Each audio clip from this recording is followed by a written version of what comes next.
பழனி ரயில் நிலையத்திற்கு வெடிகுண்டு மிரட்டல் விடுக்கப்பட்டுள்ள சம்பவம் பயணிகள் மத்தியில் பரபரப்பை ஏற்படுத்தியது. இதுகுறித்த கூடுதல் விவரங்களை செய்தியாளர் கார்த்திகேயன் வழங்க நாம் கேட்கலாம். வணக்கம் கார்த்திகேயன், வெடிகுண்டு மிரட்டல் விடுத்த மர்ம நபர் யார் அப்படின்றது குறித்து என்ன நடவடிக்கை எடுக்கப்பட்டு வருது, விவரங்கள்? வணக்கம் மர்னேஷ். திண்டுக்கல் மாவட்டம் பழனி பங்குனி உத்திர திருவிழா முன்னிட்டு ஏராளமான பக்தர்கள் வந்தவண்ணம் உள்ளனர். பக்தர்கள் பாத யாத்திராவாக பேருந்து நிலையம் மற்றும் ரயில் நிலையங்களில் பழனி முருகனை தரிசனம் செய்ய வருகை தருகின்றனர். இந்த நிலையில் இன்று பழனி ரயில் நிலையத்தில் திடீரென 50க்கும் மேற்பட்ட ரயில்வே போலீசார் மற்றும் பழனி நகர மற்றும் வெடிகுண்டு நிறுவனர்கள் ஆகியோர் இணைந்து பழனி ரயில் நிலையத்திலும் திடீர் வெடிகுண்டு சோதனையில் ஈடுபட்டனர். அப்பொழுது பயணிகள் ஓய்வெடுக்கும் அறைகள், குப்பை தொட்டி, கடைகள் மற்றும் ரயில் தண்டவாளங்கள் அனைத்து பகுதிகளிலும் மோப்பனாய் உடையுடன் சோதனை செய்தனர்.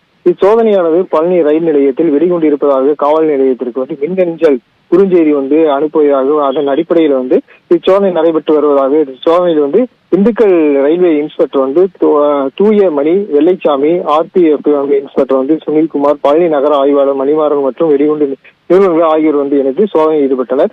இந்த வெடிகுண்டு நிலைமையானது பழனி ரயில் நிலையத்தில் வெடிகுண்டு இருப்பதாக IG ரகசிய தகவல் கிடைப்பதாக மற்றும் பழனி பங்குனி உத்திர முன்னிட்டு சோதனை செய்யப்பட்டதாக அதிகாரிகள் தெரிவித்தனர். மேலும் பழனி பேருந்து நிலையம் மற்றும் அடிவார பகுதிகளில் சோதனை செய்யப்பட்டு வருகின்றன. அருணேஷ், விவரங்களுக்கு நன்றி கார்த்திகேயன்.